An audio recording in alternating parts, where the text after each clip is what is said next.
is that the stories that were being told, the stories that spread, weren't being presented alongside evidence. That let's say all of us on stage saw someone rise from the dead and then decided to go through the streets of Sydney Union and tell people.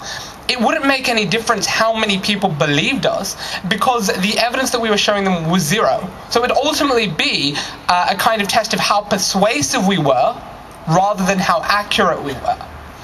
And I think here it's very important to distinguish between the mimetic value of an idea, how well it spreads, and the truth value of an idea, how right it is.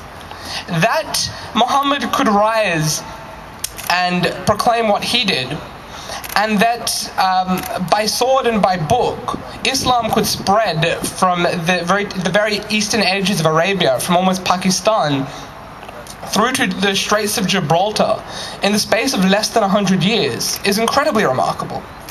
But it does not say anything about how true or false the Quran is. It does not say anything about whether the angel Gabriel really did show up and talk to Muhammad and tell him what to write. Krish also points out on the issue of the impossibility of the resurrection that people knew, even then, that when someone died, they stayed dead. It's interesting that he's given me the very knife with which to stab this point And the kittens. in his first speech. And the issue of the black swan is a very interesting one. If I see a swan, and I see another, and then another, and one more, and then I see 1,000 swans, and all of them are white, I can say that it seems to me as though all swans are white. The presence of a single black swan does disprove this. But it's important to understand that empirical evidence, the logic from induction, reasoning from induction, is always going to be limited. If I say that the sun will rise tomorrow, I'm saying this based on the fact that the sun has risen before. But much like the case of the swan, we don't know that this is going to be so. All of science, more so, all of everything we do all the time is based on the assumption that things will continue to happen as they have happened. It's a very weak assumption at its core, but it's a necessary one for us to live as humans. I assume that when I go home and I turn the door, that the door will open and let me in, rather than transform into a dragon and eat me.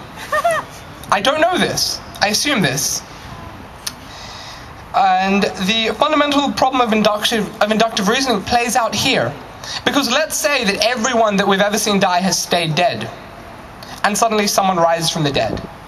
This means, and all that it means, is that our previous understanding that people stay dead when they die was wrong. It does not mean that the man who did not stay dead was the God of the universe. It does not mean that this man was the physical incarnation of a being that is omnipotent, omniscient, and the creator of all things. It is not the God of Aquinas, Anselm, and Augustine that you are proving here. All you are proving, even if the resurrection happened, is that the resurrection happened. I think it's very important to understand that. And the understanding of what this all is about, the understanding that even if you come away from here saying the resurrection definitely happened, you still have your work cut out for you, is a very important one. And I invite all of you who are serious about this, to go and do more research and to find out A, whether or not it did happen, because we're not going to be able to quote all the sources at you now. We don't have them with us. We couldn't have the time. And B, that what does it really mean if it did? Thank you all for joining us here today.